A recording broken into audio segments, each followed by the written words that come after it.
ಸಾಮಾಜಿಕ ಶೈಕ್ಷಣಿಕ ಸಮೀಕ್ಷೆಗೆ ಬಿಜೆಪಿ ತೀವ್ರ ವಿರೋಧವನ್ನು ಕೂಡ ವ್ಯಕ್ತಪಡಿಸ್ತಾ ಇದೆ. ಒಂದು ಹಂತದಲ್ಲಿ ಕೇಂದ್ರ ಸಚಿವ ಪ್ರಹ್ಲಾದ್ ಜೋಶಿ ಅವರು ಯಾವುದೇ ರೀತಿಯಲ್ಲಿ ಮಾಹಿತಿಯನ್ನು ಕೊಡುವಂತ ನಿಟ್ಟಿನಲ್ಲಿ ನಾನು ಮುಂದಾಗೋದಿಲ್ಲ ಅನ್ನುವಂತಹ ಕರೆಯನ್ನು ಕೊಟ್ಟಿದ್ದಾರೆ. ಜೊತೆಗೆ ಆ ಸಮೀಕ್ಷೆ ಅನ್ನುವಂಥದ್ದು ಏನಿದೆ ಇದು ಒಂದ್ ರೀತಿಯಲ್ಲಿ ಕೂಡ ಜಾತಿಗಳನ್ನ ಒಡೆಯುವಂತ ಒಂದು ಪ್ರಯತ್ನ ಆಗಿದೆ ಅನ್ನುವಂಥ ಗಂಭೀರ ಆರೋಪವನ್ನು ಮಾಡಿದ್ದಾರೆ. ಇದ್ರ ಜೊತೆಗೆ ನಮ್ಮ ಜೊತೆ ಮಾತಾಡೋದಕ್ಕೆ ವಿಧಾನ ಪರಿಷತ್ನ ಮುಖ್ಯ ಸಚೇತಕರು ಆಗಿರುವಂತಹ ಸಲೀಂ ಅಹಮದ್ ಅವರು ಇದ್ದಾರೆ. ಅವ್ರ ಹತ್ರ ಒಂದಷ್ಟು ವಿಚಾರಗಳನ್ನ ಮಾತಾಡೋದಂತ ಪ್ರಯತ್ನ ಮಾಡೋಣ.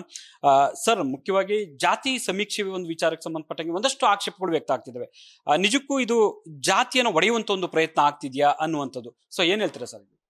ಇದು ಜಾತಿ ಸಮೀಕ್ಷೆ ಅಲ್ಲ, ಶೈಕ್ಷಣಿಕ, ಅದೇ ರೀತಿ ಅವರ ಶೈಕ್ಷಣಿಕ ಹಾಗೂ ಇತರ ವಿಚಾರಗಳನ್ನು ಮಾಡಂತಹ ಒಂದು ಸರ್ವೆ ಇದು. ಈಗ ಸನ್ಮಾನ್ಯ ಪ್ರಹ್ಲಾದ್ ಜೋಶಿ ಅವರು ಬೇಜವಾಬ್ದಾರಿ ಹೇಳಿಕೆ ಕೊಡ್ತಾರೆ. ಹಾಗಾದ್ರೆ ಸನ್ಮಾನ್ಯ ನರೇಂದ್ರ ಮೋದಿ ಅವರು ನಾನು ಜಾತಿ ಗಣತಿ ಮಾಡ್ತೀನಿ ಹೇಳಿದ್ರು, ಅದು ತಪ್ಪಾ? ಅವರು ಸಮಾಜ ಒಡೆಯುವಂಥ ಕೆಲಸ ಮಾಡ್ತಾ ಇದ್ದಾರೆ ನರೇಂದ್ರ ಮೋದಿ ಅವರು. ಅದಕ್ಕೆ ಯಾಕೆ ನೀವು ಟೀಕೆ ಮಾಡ್ತಾ ಇಲ್ಲ? ನಮ್ಮ ಸರ್ಕಾರ ಅಧಿಕಾರ ಬರೋ ಮುಂಚೆ ನಮ್ಮ ಮ್ಯಾನಿಫೆಸ್ಟೋಲ್ಲಿ ನಾವು ಹೇಳಿದ್ವಿ, ನಮ್ಮ ಸರ್ಕಾರ ಅಧಿಕಾರ ಬಂದ ಮೇಲೆ ಪ್ರತಿಯೊಬ್ಬರಿಗೂ ನಾವು ನ್ಯಾಯ ಕೊಡ್ತೀವಿ, ಸರ್ವರಿಗೂ ಸಮಪಾಲು ಸರ್ವರಿಗೂ ಸಮಬಾಳು ನಮ್ಮ ಸಂಕಲ್ಪ. ಅದರ ಮೂಲಕ ಇವತ್ತು ಈ ಶೈಕ್ಷಣಿಕವಾಗಿ ಆರ್ಥಿಕವಾಗಿ ಅವರ ಯಾವ ರೀತಿಯಲ್ಲಿ ಅವರ ಬದುಕಿದೆ ಅದಕ್ಕೆ ಸಹಾಯ ಮಾಡಲಿಕ್ಕೆ ನಮ್ಮ ಸರ್ಕಾರ ಸನ್ಮಾನ್ಯ ಸಿದ್ದರಾಮಯ್ಯ ನಾಯಕತ್ವದಲ್ಲಿ, ಸನ್ಮಾನ್ಯ ಡಿ ಕೆ ಶಿವಕುಮಾರ್ ನಾಯಕತ್ವದಲ್ಲಿ ನಡೀತಾ ಇದೆ. 7ನೇ ತಾರೀಕುವರೆಗೂ ಮಾಡಿದ್ದೀವಿ. ಬಹುಶಃ ಈಗಾಗಲೇ ಮುಖ್ಯಮಂತ್ರಿ ಹೇಳಿದ್ದಾರೆ, ಬೇಕಾದ್ರೆ ಅನಿವಾರ್ಯ ಇದ್ರೆ ಇನ್ನು ಸ್ವಲ್ಪ ಎಕ್ಸ್ಟೆಂಡ್ ಮಾಡ್ತೀವಿ ಅಂತ ಮಾತು ಹೇಳ್ತಾ ಇದ್ದಾರೆ. ನಮ್ಮ ಬದ್ಧತೆ ಏನು ಹೇಳಿದ್ರೆ, ಎಲ್ಲರಿಗೂ ನ್ಯಾಯ ಸಿಗಬೇಕು, ಎಲ್ಲರಿಗೂ ಕಾರ್ಯಕ್ರಮ ಸಿಗಬೇಕು, ಎಲ್ಲರಿಗೂ ಅನುದಾನ ಅವರ ಯಾವ ರೀತಿ ಅವರ ಪಾಪ್ಯುಲೇಷನ್ ಇದೆ ಅದ್ರ ಮೂಲಕ ಸಿಗ್ಬೇಕಂತ ಒಂದು ನಮ್ಮ ಬದ್ಧತೆ. ಅದರಿಂದ ಆ ಕೆಲಸ ನಾವು ಮಾಡ್ತಾ ಇದ್ದೀವಿ, ನುಡಿದಂತೆ ನಾವು ನಡೀತಾ ಇದ್ದೀವಿ. ಸರ್, ಒಂದು ಇಲ್ಲಿ ಗ್ಯಾರಂಟಿ ಯೋಜನೆಗಳ ವಿಚಾರಕ್ಕೆ ಸಂಬಂಧಪಟ್ಟಂಗೆ ಮಾಜಿ ಪ್ರಧಾನಿ ದೇವೇಗೌಡರು ಕೂಡ ಆಕ್ಷೇಪವನ್ನು ವ್ಯಕ್ತಪಡಿಸಿದ್ದಾರೆ. ಗ್ಯಾರಂಟಿ ಯೋಜನೆಗಳಿಂದ ಈ ಒಂದ್ ರೀತಿಯಲ್ಲೇ ಸಂಪನ್ಮೂಲ ಬರಿದಾಗ್ತಿದೆಯಾ ಅನ್ನುವಂತ ರೀತಿಯಲ್ಲಿ ಒಂದಷ್ಟು ಪ್ರಶ್ನೆಗಳನ್ನ ಎತ್ತಿರುವಂತದ್ದು. ನಿಜವಾಗ್ಲೂ ನಾವು ಅವರ ಮಾತಿಗೆ ಮಾತು ಬೆಳೆಸಬಾರ್ದು. ಈ ದೇಶದ ಮಾಜಿ ಪ್ರಧಾನಮಂತ್ರಿ ಆಗಿದ್ರು, ಆದ್ರೆ ಅವರ ಹೇಳಿಕೆ ಅದು ಸರಿಯಲ್ಲ. ಅವರ ಹೇಳಿಕೆ ಬಿಜೆಪಿ ಹೇಳಿಕೆ ರೀತಿಯಲ್ಲಿ ಅವರು ಹೇಳ್ತಾ ಇದ್ದಾರೆ. ನಾವು ಕೊಟ್ಟಂತ 5 ಕಾರ್ಯಕ್ರಮ, ಅದಕ್ಕೆ ಜಾತಿ ಇಲ್ಲ, ಜನಾಂಗ ಇಲ್ಲ, ಧರ್ಮ ಇಲ್ಲ, ಸರ್ವರಿಗೂ ಸಮಪಾಲು ಸರ್ವರಿಗೂ ಸಮಬಾಳು. ಇವತ್ತು 5 ಕಾರ್ಯಕ್ರಮ ಕೊಟ್ಟಿದ್ದೀವಿ. ಅದು ಬಿಜೆಪಿ ಮುಖಂಡರಾಗ್ಲಿ JDS ಮುಖಂಡರು ಹೇಳಿ ಗ್ಯಾರಂಟಿಗಳು ನಿಲ್ಲಿಸಿ ಅಂತ ಹೇಳಂತ ಮಾತು ಹೇಳಿ ಧೈರ್ಯ ಇದೆಯಾ ಅವ್ರಿಗೆ? ಅನ್ನಭಾಗ್ಯ ಕೊಡೋದು ತಪ್ಪ? ಶಕ್ತಿ ಕಾರ್ಯಕ್ರಮ ಮೂಲಕ ಸುಮಾರು 500 ಕೋಟಿ ಮಹಿಳೆಯರು ಫ್ರೀ ಬಸ್ ಟ್ರಾವೆಲ್ ಮಾಡಿದಾರ, ಅದು ತಪ್ಪ? ಯುವಕರಿಗೆ ಯುವ ನಿಧಿ ಕೊಡೋದು ತಪ್ಪ? ಮನೆ ಯಜಮಾನಿಗೆ 2,000 ರೂಪಾಯಿ ಕೊಟ್ಟು ಅವರಿಗೆ ಸಹಾಯ ಮಾಡೋದು ತಪ್ಪ? ಗೃಹ ಜ್ಯೋತಿ ಕಾರ್ಯಕ್ರಮ ತಪ್ಪ? ಪ್ರತಿಯೊಂದು ತಿಂಗಳು ಸುಮಾರು 5-6 ಸಾವಿರ ರೂಪಾಯಿ ನಮ್ಮ ರಾಜ್ಯ ಸರ್ಕಾರದಿಂದ ಆ ಜನರಿಗೆ ಹೋಗೋದು ತಪ್ಪ? ಇದು ನಮ್ಮ ಬದ್ಧತೆ. ಈ ರಾಜ್ಯದ ಅಭಿವೃದ್ಧಿಗೆ, ಸಮಾಜದ ಎಲ್ಲ ವರ್ಗದ ಹಿತವನ್ನು ಕಾಪಾಡುವುದೇ ಕಾಂಗ್ರೆಸ್ ಪಕ್ಷದ ನೀತಿ ಸಿದ್ಧಾಂತ. ಅದರಿಂದ ಇದು ದೇವೇಗೌಡರ ಹೇಳಿಕೆ ಬಹುಶಃ ಯಾರು ಹೇಳ್ಕೊಟ್ಟಿರ್ಬೋದು. ಯಾಕಂದ್ರೆ ದೇವೇಗೌಡರು ಈ ದೇಶದ ಪ್ರಧಾನಮಂತ್ರಿ ಆಗಿದ್ರು, ಮುಖ್ಯಮಂತ್ರಿ ಆಗಿದ್ರು. ಆದ್ರೆ ಅವರು ಇಂಥ ಸಂದರ್ಭದಲ್ಲಿ, ಯಾಕಂದ್ರೆ ಅವರು ಇನ್ನೂ ಹೆಚ್ಚು ಕಾರ್ಯಕ್ರಮ ಮಾಡಿ ಹೆಚ್ಚು ಗ್ಯಾರಂಟಿ ಕೊಡಿ ಅಂತ ಹೇಳ್ಬೇಕಾಗಿತ್ತು. ಅದು ಬಿಟ್ಟು ಯಾವ ರೀತಿ ಬಿಜೆಪಿ ಅವರು ಮಾತಾಡ್ತಾ ಇದ್ದಾರೆ ಆ ರೀತಿಯಲ್ಲಿ ದೇವೇಗೌಡರು ಮಾತಾಡ್ತಾ ಇದ್ದಾರೆ, ಅಷ್ಟೇ ನಾ ಹೇಳುವಲ್ಲಿ. ಅಭಿವೃದ್ಧಿ ಕಾರ್ಯಗಳಿಗೆ ಗ್ಯಾರಂಟಿ ಯೋಜನೆಗಳಿಂದಾಗಿ ಅಭಿವೃದ್ಧಿ ಕಾರ್ಯಗಳಿಗೆ ಹಣನೇ ಇಲ್ಲ ಸರ್ಕಾರದಲ್ಲಿ ಅನ್ನುವಂತ ಆರೋಪಗಳು ಇದೆ. ಈಗಾಗಲೇ ಮುಖ್ಯಮಂತ್ರಿಗಳು 2 ಬಜೆಟ್ ಅನ್ನ ಕೊಟ್ಟಿದ್ದಾರೆ, ಯಾವುದಕ್ಕೂ ಬರ ಇಲ್ಲ. ಸುಮಾರು 58,000 ಕೋಟಿ ನಾವು ಗ್ಯಾರಂಟಿಗಳನ್ನ ಕೊಟ್ಟಿದ್ದೀವಿ. ಈಗ ತಾನೇ ಮೊನ್ನೆ ಅನೌನ್ಸ್ ಮಾಡಿದ್ರು, ಪ್ರತಿಯೊಬ್ಬರ ಕ್ಷೇತ್ರಕ್ಕೆ 50 ಕೋಟಿ ಅಭಿವೃದ್ಧಿ ಕೊಡ್ತಾ ಇದೀವಿ ಅಂತ. ಇದಕ್ಕಿಂತ ಏನ್ ಜಾಸ್ತಿ ಏನ್ ಮಾಡಕ್ ಸಾಧ್ಯ ಇದೆ ಹೇಳಿ? ಬರೀ ಪಕ್ಷದವ್ರು ಮಾತ್ರ ಅಲ್ಲ, ವಿರೋಧ ಪಕ್ಷದವ್ರಿಗೂ ನಾನು ಕೊಡ್ತೀನಿ, ಎಲ್ಲಾ ಶಾಸಕರು ಕೊಡ್ತೀನಿ, ವಿಧಾನ ಪರಿಷತ್ ಸದಸ್ಯರು ಕೊಡ್ತೀನಿ ಅಭಿವೃದ್ಧಿಗೆ. ಅಟ್ ದ ಸೇಮ್ ಟೈಮ್ ನಮ್ಮ ಬದ್ಧತೆ ಏನ್ ಗ್ಯಾರಂಟಿಗಳು ಹೇಳಿದೀವಿ ಈ ರಾಜ್ಯದ ಅಭಿವೃದ್ಧಿ, ಜನರ ಅಭಿವೃದ್ಧಿಗೆ, ಅದಕ್ಕೆ ನಾವು ಬದ್ಧರಾಗಿದ್ದೀವಿ. ನಮ್ಮ ಸರ್ಕಾರ ಏನ್ 5 ವರ್ಷಕ್ಕೆ ನಾವು ಹೇಳಿದೀವಿ ಗ್ಯಾರಂಟಿಗಳನ್ನ, ಯಾವ ಕಾರಣಕ್ಕೆ ಅದು ಬದಲಾವಣೆ ಆಗಲ್ಲ. ನಾವು ಹೇಳಿದ್ದು ನುಡಿದಂತೆ ನಡೀತಾ ಇದೀವಿ ನಾವು. ಅದರಿಂದ ಅಭಿವೃದ್ಧಿ ಕಾರ್ಯಕ್ರಮ ಇನ್ನೆಲ್ಲ ಮಾಡಬೇಕು, ಅದೆಲ್ಲ ನಮ್ಮ ಸರ್ಕಾರ ಮಾಡ್ತಾ ಇದ್ದಾರೆ. ಸನ್ಮಾನ್ಯ ಸಿದ್ದರಾಮಯ್ಯ ಅವರು ಒಬ್ಬ ಮುಖ್ಯಮಂತ್ರಿಯಾಗಿ ಅವರು ಪ್ರತಿಯೊಂದು ವಿಚಾರಗಳನ್ನ ಅರ್ಥ ಮಾಡ್ಕೊಳ್ತಾರೆ. Is A good finance minister. 17 budget ಕೊಟ್ಟಂತಹ ಒಬ್ಬ ನಾಯಕರು ಸನ್ಮಾನ್ಯ ಸಿದ್ದರಾಮಯ್ಯ ಅವರು. ಅದರಿಂದ ಈ ಹಣ ನಿರ್ವಹಣೆಯಲ್ಲಿ ಅವ್ರಿಗೆ ಏನೂ ತೊಂದರೆ ಆಗೋದಿಲ್ಲ, ಅಭಿವೃದ್ಧಿನೂ ಆಗತ್ತೆ, ಕ್ಷೇತ್ರಕ್ಕೆ ಹಣನೂ ಬರುತ್ತೆ.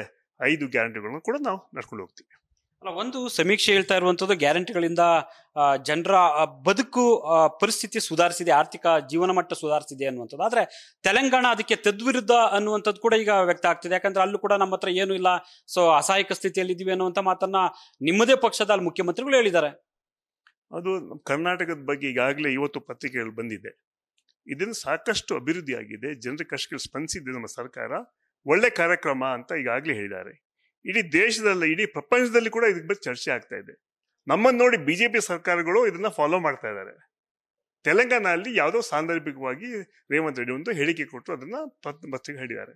ಆದ್ರೆ ನಮ್ಮ ಗ್ಯಾರಂಟಿಗಳಿಂದ ಬಡವರಿಗೆ ದೊಡ್ಡ ಶಕ್ತಿ ಸಿಗತ್ತೆ, ಯುವಕರಿಗೆ ಶಕ್ತಿ ಸಿಗ್ತಾ ಇದೆ, ಮಹಿಳೆಯರಿಗೆ ಶಕ್ತಿ ಸಿಗ್ತಾ ಇದೆ. ಅದರಿಂದ ಇಂಥ ಕಾರ್ಯಕ್ರಮ ರಾಜ್ಯಕ್ಕೆ ಬೇಕಾಗಿದೆ. ಬಿಜೆಪಿಯವರು ಅವ್ರು ಏನು ಮಾಡಲಿಲ್ಲ ಅಂತ ನಾವು ಮಾಡಿದ್ರೆ ಅವರಿಗೆ ಸಹಿಸ್ಕೊಳಕ್ ಆಗ್ತಾ ಇಲ್ಲ, ಅದಕ್ಕೆ ಅವ್ರು ಟೀಕೆ ಮಾಡ್ತಾರೆ. ಒಂದೇ ಅವ್ರಿಗೆ ಧೈರ್ಯ ಇದ್ರೆ, ಅವ್ರಿಗೆ ವಿಶ್ವಾಸ ಹೇಳಿ ನೀವು ಗ್ಯಾರಂಟಿಗಳು ನಿಲ್ಲಿಸಿ ನೀವು ಅಂತ ಹೇಳಿ, ಆವಾಗ ನಾವು ಅದಕ್ಕೆ ತಕ್ಕ ಉತ್ತರ ಕೊಡ್ತೀವಿ ನಾವು. ಸೊ ಈ ಬಿಹಾರದಲ್ಲೂ ಕೂಡ ಚುನಾವಣೆ ಸಂದರ್ಭದಲ್ಲಿ ಅಲ್ಲೂ ಗ್ಯಾರಂಟಿಗಳ ಅಬ್ಬರ ಜೋರಾಗಿ ಭರಾಟೆ ನಡೀತಿದೆಯಲ್ಲ ಅಲ್ಲೂ.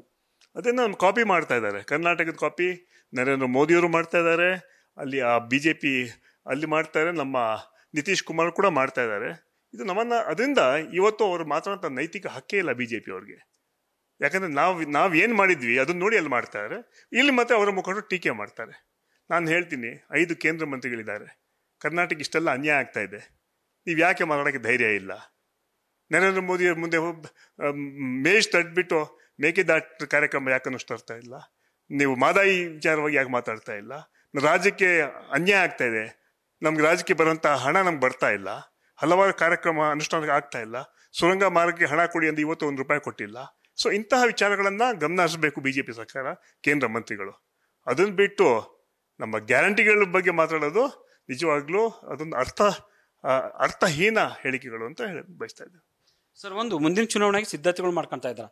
ಒಂದು ದೇವೇಗೌಡರು ನೆನ್ನೆ ಒಂದು ಮಾತನ್ನು ಹೇಳಿದ್ದಾರೆ, ಬಿಜೆಪಿ JDS ಮೈತ್ರಿ ಅಬಾಧಿತ ಅನ್ನುವಂಥ ಮಾತು ಹೇಳಿದ್ದಾರೆ. ನಿಮಗೆ ಅದೊಂದು ಒಂದು ರೀತಿ ಭಯ ಶುರು ಇದೆಯಾ ಏನಾದ್ರು ಮುಂದಿನ ಚುನಾವಣೆಗೆ ಅವರಿಬ್ರು ಒಟ್ಟಾಗಿ? ಯಾಕಂದ್ರೆ MP ಚುನಾವಣೆಯಲ್ಲಿ ಹೆಚ್ಚಿನ ಸಂಖ್ಯೆಯಲ್ಲಿ ಅವ್ರು ಗೆದ್ದಿದ್ದಾರೆ, ಕಾಂಗ್ರೆಸ್ಗೆ ಅದೊಂದು ಹೊಡೆತ ಬಿದ್ದಿದೆ. ಮುಂದಿನ ಚುನಾವಣೆಗೂ ಹಾಗೆ ಆದ್ರೆ ಒಂದಷ್ಟು ಅದ್ರ ಮಾಸ್ಟರ್ ಸ್ಟ್ರೋಕ್ ತರ ಆಗುತ್ತಾ ಅಂತ. ಅಸೆಂಬ್ಲಿ ಏನಾಯ್ತು ಚುನಾವಣೆಯಲ್ಲಿ? ಬಿಜೆಪಿ ಎಷ್ಟು ಬಂತು, JDS ಎಷ್ಟು ಬಂತು? ಲೋಕಸಭೆಯಲ್ಲಿ ಓಟನ್ನ ಕಳ್ತನ ಮಾಡಿ ಅವ್ರು ಗೆದ್ದಂತಹ ಈಗಾಗಲೇ ಸನ್ಮಾನ್ಯ ರಾಹುಲ್ ಗಾಂಧಿಯವರು ಹೇಳಿಕೊಟ್ಟಿದ್ದಾರೆ. ಬೆಂಗಳೂರು ಸೆಂಟ್ರಲ್ಲು ನಾವು ಸೋತು ಗೆದ್ದಿದ್ದೀವಿ ಈಗ ಮನ್ಸೂರು. ಯಾಕಂತ ಹೇಳಿದ್ರೆ 1 ಲಕ್ಷ ಓಟನ್ನ ಅವರು ಮತ ಚೋರಿ ಮಾಡಿದ್ದಾರೆ. ಅದೇ ರೀತಿ ಸುಮಾರು 100 ಕ್ಷೇತ್ರಗಳು ಈ ದೇಶದಲ್ಲಿ, 100 ಕ್ಷೇತ್ರಗಳಲ್ಲಿ ಇಂತಹ ಅಕ್ರಮ ಎಲೆಕ್ಷನ್ ಕಮಿಷನ್ ಮತ್ತೆ ಬಿಜೆಪಿ ಸರ್ಕಾರ ಸೇರಿ ಮಾಡಿದೆ. ಇವತ್ತು ಎಲೆಕ್ಷನ್ ಕಮಿಷನ್ ಆಗಿ ಉಳಿದಿಲ್ಲ, ಅದು ಒಂದು ಬಿಜೆಪಿ ಕಮಿಷನ್ ಆಗಿಬಿಟ್ಟಿದೆ. ಬಿಜೆಪಿ ಸರ್ಕಾರದ ಒಂದು ಮುಂಚೂಣಿ ಘಟಕಗಳ ತರ ಆಗ್ಬಿಟ್ಟಿದೆ. ಅದರಿಂದ ಅವ್ರಿಗೆ ಯಾವುದೇ ಅವ್ರ ಜೊತೆಗಾದ್ರೂ ಇರಲಿ, ಬೇರೆ ಬೇರೆ ಆಗಲಿ, ನಾವು ಕಾಂಗ್ರೆಸ್ ಪಕ್ಷ ನಮ್ಮ ಸಿದ್ಧಾಂತಗಳ ಮೇಲೆ, ನಮ್ಮ ವಿಚಾರಧಾರೆಗಳ ಮೇಲೆ, ನಮ್ಮ ಕಾರ್ಯಕ್ರಮಗಳನ್ನ ನಾವು ಹೋಗ್ತಾ ಇದ್ದೀವಿ. ಅಸೆಂಬ್ಲಿಯಲ್ಲಿ ಏನಾಯ್ತು ಅವ್ರದ್ದು? ಎಲ್ಲಿಗೆ ಬಂದ್ರು? ಎಷ್ಟು ಸೀಟ್ ಬಂತು ಅವ್ರಿಗೆ? ಲೋಕಸಭೆಯಲ್ಲಿ ಓಟ್ ಚೋರಿ ಮಾಡಿ ಇಂತಹ ಗೆದ್ದು ಬಂದ್ರು ಅವರು. ಇಲ್ಲ, ನಾವು ಸುಮಾರು 17 ಸೀಟ್ ನಾವು ಗೆಲ್ತಾ ಇದ್ವಿ ನಮ್ಮ ಮಾಹಿತಿ ಪ್ರಕಾರ. ಅದರಿಂದ ಅವ್ರಿಗೆ ಯಾವುದೇ ಹೇಳಂತ ನೈತಿಕ ಹಕ್ಕಿಲ್ಲ, ನೈತಿಕತೆ ಇಲ್ಲ. ಯಾಕಂದ್ರೆ ಬೆಲೆ ಏರಿಕೆ ನಿಯಂತ್ರಣ ಮಾಡುವಂತಹ ಶಕ್ತಿ ಕೇಂದ್ರ ಸರ್ಕಾರ ಮಾಡ್ತಾ ಇದೆ. ನರೇಂದ್ರ ಮೋದಿ, ನಾನು ಹೇಳಿದೆ ಒಂದು ಸಭೆಯಲ್ಲಿ, ಇವತ್ತೇನಾದ್ರೂ ಪ್ರಪಂಚದಲ್ಲಿ ಸುಳ್ಳಿಗೆ ಆಸ್ಕರ್ ಅವಾರ್ಡ್ ಕೊಡಬೇಕಾದ್ರೆ ಅದು ಸನ್ಮಾನ್ಯ ನರೇಂದ್ರ ಮೋದಿ ಸಿಗುತ್ತೆ. ಅಷ್ಟು ಸುಳ್ಳುಗಳನ್ನು ಹೇಳಿದ್ದಾರೆ. ಯುವಕರಿಗೆ ಉದ್ಯೋಗ ಕೊಡಲಿಲ್ಲ, 15 ಲಕ್ಷ ಅಕೌಂಟ್ಗೆ ಹಾಕಲಿಲ್ಲ, ಪೆಟ್ರೋಲ್ ಬೆಲೆ 100ಕ್ಕೆ ದಾಟಿದೆ, ಗ್ಯಾಸ್ ಬೆಲೆ 900,000ಕ್ಕೆ ಹೋಗಿದೆ. ಈ 11 ವರ್ಷ ಜನರನ್ನ ಬರೀ ಮೂರ್ಖರಾಗಿ ಮಾಡೋಕ್ಕೆ ಪ್ರಯತ್ನ ಮಾಡ್ತಾರೆ ನರೇಂದ್ರ ಮೋದಿ ಅವರು. Every day is not Sunday. So ಮುಂದಿನ ದಿನಗಳಲ್ಲಿ ಜನ ಉತ್ತರ ಕೊಡ್ತಾರೆ. ಅವತ್ತು ಹೇಳಿದ್ರು ಎಲೆಕ್ಷನ್ ಲಾಸ್ಟ್ ಟೈಮ್ ಅಲ್ಲಿ, ಅಪ್ಕಿ ಬಾರ್ 400 ಪಾರ್ ಅಂತ, 230 ದಾಟಲಿಲ್ಲ. ಮುಂದಿನ ದಿನಗಳಲ್ಲಿ ದೇಶದಲ್ಲಿ ಇಂಡಿಯಾ ಮೈತ್ರಿಕೂಟ ಅಧಿಕಾರ. ಸರ್, ಒಂದು ಈ ರಾಜ್ಯದಲ್ಲಿ ನಾಯಕತ್ವದ CM ಬದಲಾವಣೆ ವಿಚಾರವಾಗಿ ನಿಮ್ಮ ಪಕ್ಷದಲ್ಲಿ ಇಷ್ಟು ಇಲ್ಲ ಚರ್ಚೆ ಆಗುತ್ತೆ, ಬಹಿರಂಗ ಹೇಳಿಕೆಗಳು ಕೊಡ್ತಾರೆ. ಒಂದ್ ಕಡೆ ಹೈಕಮಾಂಡ್ ಹೇಳುತ್ತೆ ಸ್ಟೇಟ್ಮೆಂಟ್ ಕೊಡಬಾರ್ದು, ಇದು ಪಕ್ಷದ ವೇದಿಕೆಯಲ್ಲಿ ಮಾತಾಡಿ ಅಂತ, ಮಗದೊಂದ್ ಕಡೆ ಬಹಿರಂಗವಾಗಿ ಹೇಳಿಕೆಗಳನ್ನ ಕೊಡ್ತಾರೆ. ಈ ಪಕ್ಷ ಸರ್ಕಾರದಲ್ಲಿ ಗೊಂದಲಗಳು ಸೃಷ್ಟಿ ಆಗೋದಿಲ್ಲ ಇವೆಲ್ಲವೂ ಹೇಳಿಕೆಗಳಿಂದ? ಯಾರು ಕೂಡ ಹೇಳಿಕೆ ಕೊಡಬಾರ್ದಂತ ಈಗಾಗಲೇ ACC ಅಧ್ಯಕ್ಷರು ಸನ್ಮಾನ್ಯ ವೇಣುಗೋಪಾಲ್ ರವರು, KPC ಅಧ್ಯಕ್ಷರು ಈಗಾಗಲೇ ಹೇಳಿಕೆ ಕೊಟ್ಟಿದ್ದಾರೆ. ಅದರಿಂದ ಯಾರು ಕೂಡ ಹೇಳಿಕೆ ಕೊಡೋದಿಲ್ಲ ಅಂತ ವಿಶ್ವಾಸ ಇದೆ. ಸೊ ಇದಿಷ್ಟು ಕೂಡ ಸಲೀಂ ಅಹಮದ್ ಅವರ ಸ್ಪಷ್ಟವಾದ ಮಾತುಗಳು. ಕ್ಯಾಮರಾ ಪರ್ಸನ್ ಶಿವಾನಂದ್ ಜೊತೆ Harish Kakal, news first, Bengaluru. News first, ನಿರ್ಭೀತಿಯಿಂದ ನಿಮ್ಮ ಪರವಾಗಿ.